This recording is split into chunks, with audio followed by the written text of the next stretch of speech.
Selamat pagi kepada semua saudara-saudari dalam Kristus Yesus. Hari ini kita akan memasuki bahagian ketujuh dalam khobar di atas bukit. Kita tahu dalam Injil Matius ada 5 perbincangan ajaran Yesus Kristus. Bahagian yang pertama ialah khobar di atas bukit, Matius bab 5 sampai ke 7, dan Matius 5 ayat 1 sampai 12 adalah peringkat yang pertama ataupun bahagian yang pertama dalam khobar di atas bukit, di mana Yesus Kristus berbicarakan tentang orang di dalam surga, kerajaan surga akan mempunyai kesukacitaan yang lebih daripada apa yang boleh dikasihi dalam duniawi, tetapi dari segi rohania satu kesukacitaan yang sangatlah dalam akan dianugerah kepada orang yang dalam kerajaan surga. Apakah perangai yang kita perlu ada supaya kita mempunyai kesukacitaan yang dalam, yang begitu manis sekali? Dalam bahagian 7 ialah perangai yang kita perlu ada. Adapun apakah kelokan yang kita perlu ada? Apakah karakter yang kita ada? Dalam bahagian ketiga, di mana Yesus Kristus kata, berbahagialah orang yang lemah lembut sebab mereka akan memiliki bumi. Tapi dalam bahagian 7, Yesus kata berbahagialah orang yang membawa damai, yaitu mereka yang lemah lembut boleh menjadi pendamai kerana mereka akan disebut anak-anak.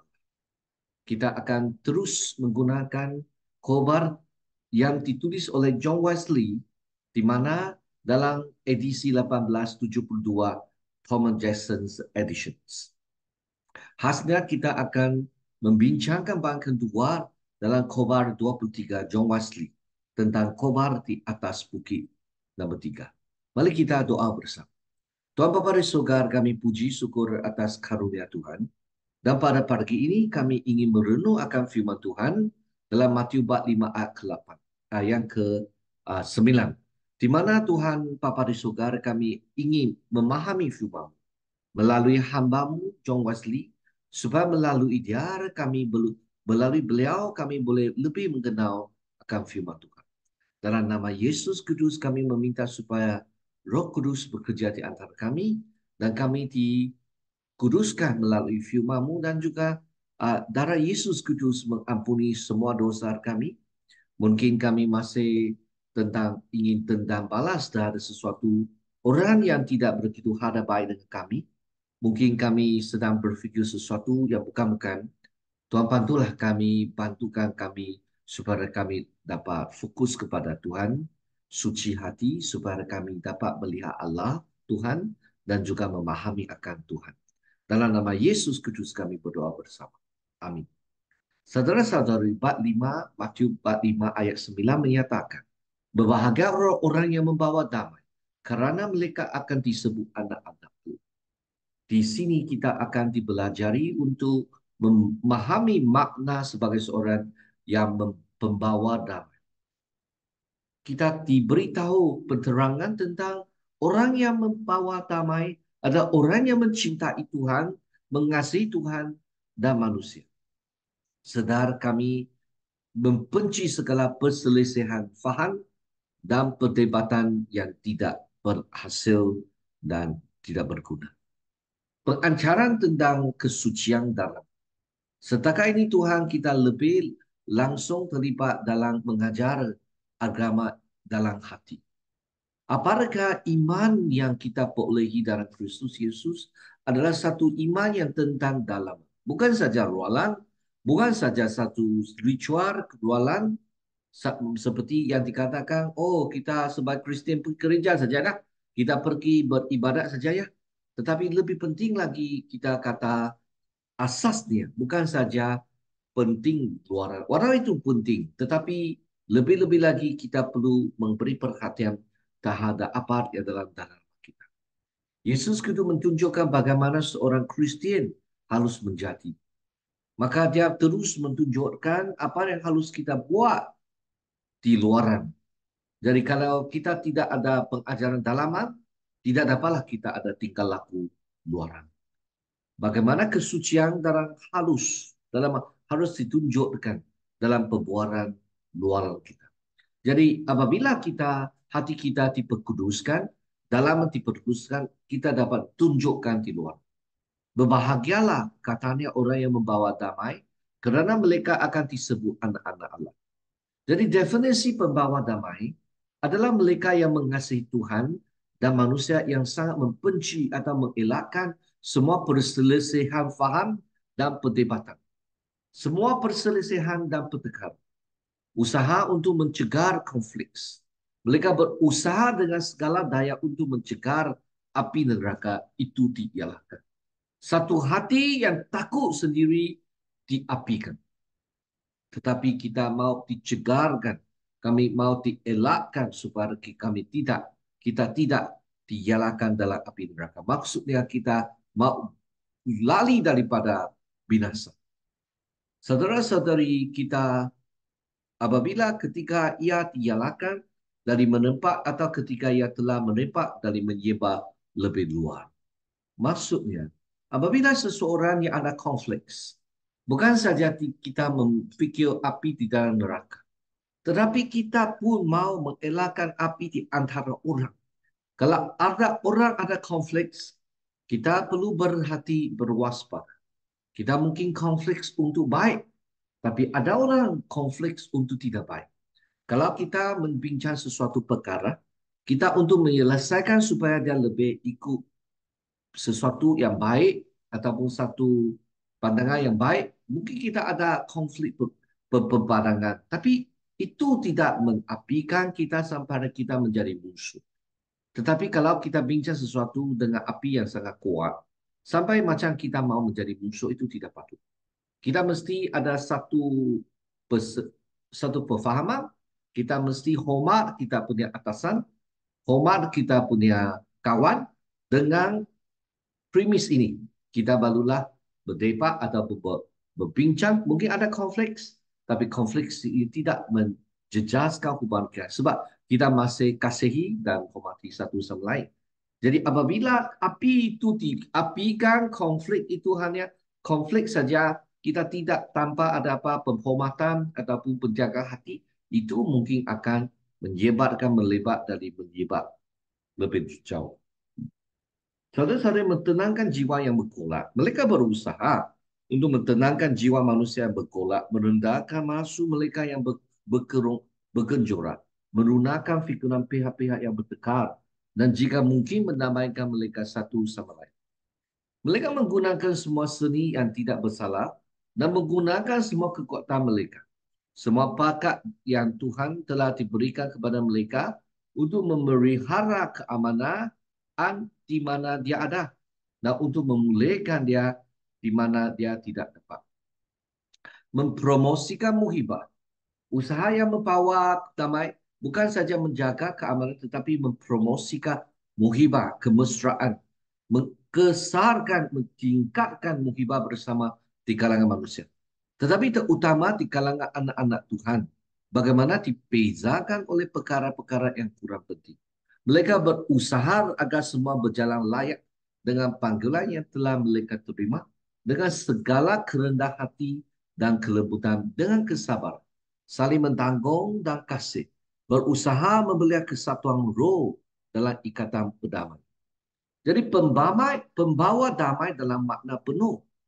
Dalam makna penuh berkataan itu, pembawa damai adalah orang yang ketika dia mempunyai peluang berbuat baik kepada semua orang. Dia melangkah melampaui semua batasan sempit ini. Agar dia dapat berbaik hati dengan semua orang. Agar dia dapat dengan cara apapun menyatakan kasihnya kepada jiran dan orang asing kawan dan musuh. Dia berbuat baik kepada mereka semua ketika dia mempunyai peluang. Iaitu pada setiap kesempatan yang mungkin, mentebus masa untuk tujuan ini. Membeli setiap peluang untuk memanfaatkan setiap jam. Tidak kelihatan saat di mana dia dapat menguntungkan orang lain. Dia menggunakan semua berkatnya dari setiap jenis. Semua kuasa dan fakulti tubuh dan jiwanya. Semua naksirnya, minatnya, reputasinya hanya menginginkan bahawa ketika Tuhannya datang dan dia berkata, bagus, hamba yang baik dan setia. Jadi buat baik kepada tubuh dalam gereja, iaitu tubuh Kristus, yaitu membeli mereka yang sudah lapar makan, membagi roti kepada orang yang lapar, dan menutupi yang telanjang dengan pakaian. Menolong orang yang asing, dia menerimanya dan menolong sesuai dengan keperluannya. Melawati yang sakit. Apakah yang sakit di penjara itu? Dia mengunjungi mereka dan memberikan bantuan yang paling mereka perlukan. Dan semua itu dilakukannya bukan sebagai kepada manusia, tapi mengingati dia yang telah berkata, sejauh kamu telah melakukannya kepada salah seorang daripada saudaraku yang paling hina itu, kamu telah melakukan kepadaku. Betapa lebih bersukacita dia jika dia dapat membuat baik kepada jiwa seseorang. Kuasa ini memang milik Tuhan. Hanya dia yang mengubah hati tanpa masa setiap perubahan lain lebih linggang daripada kesian-kesian. Namun demikian dia juga mengerjakan segala sesuatu dalam semua orang. Berkenal untuk menolong manusia terutama melalui manusia. Untuk menyampaikan kuasanya sendiri dan berkat dan kasih melalui satu manusia kepada yang lain. Oleh itu, walaupun pasti bahawa pertolongan yang dilakukan di bumi Tuhan sendiri yang melakukannya. Namun tidak orang yang perlu atas alasan ini untuk berdiri menanggor di ladang agongnya. Pembawa damai tidak dapat. Dia selalu bekerja di dalamnya. Dan sebagai alat di tangan Tuhan, menyiapkan tanah untuk penggunaan tuannya. Atau mentabur benih kerajaan dan mengirang apa yang sudah ditabur jika mungkin Tuhan dapat membelikan pertumbuhan. Saudara-saudari, tugas pembawa damai memberi cahaya kepada mereka yang duduk dalam kegelapan. Mengangkat tangan yang terukurai, menguatkan mereka yang berdiri, mendorong mereka untuk membangkitkan karunia Tuhan yang dikasih. Saudara-saudara, tugas pembawa damai. Kita lihat mereka yang ada pendosa bersah kita tegur, yang lemah kita sokong, membawa kembali yang menyemburkan yang pincang, memangkunya iman yang mereka percaya. Saudara-saudari, berbahagialah orang yang membawa damai. Berbahagialah mereka terus-menerus terlibat dalam pekerjaan iman dan usaha kasih. Kerana mereka akan disebut sebagai anak Allah. Saudara-saudari, kita lihat apabila kita menjadi seorang yang pembawa damai, kita menerima roh pengangkatan. Tuhan telah terus memberikan kepada mereka roh pengangkatan yang akan mencurahkan lebih berlimpah dalam hati mereka. Dia akan memberkati mereka dengan semua berkat anak-anaknya. Dia akan mengakui mereka sebagai anak di hadapan malaikat dan manusia. Dan jika anak-anak, maka ahli waris Allah dan ahli waris bersama dengan Kristus Yesus. Sebagai kesimpulan, sebagai pengikut Kristus, kita dipanggil untuk menjadi pembawa damai dalam dunia yang seringkali penuh dengan konflik dan perpecahan. Tuhan menjanjikan berkat khusus bagi mereka yang berusaha untuk membawa damai, mengakui mereka sebagai anak-anaknya sendiri. Marilah kita menggunakan setiap kesempatan untuk menyebarkan kasih, kebaikan dan perdamaian kepada semua orang, mencerminkan kasih Tuhan dalam kehidupan kita sehari-hari. Terima kasihlah kita membuat sesuatu yang baik untuk orang. Sebab mereka akan cakap terima kasih. Terima kasihlah. Mengapa?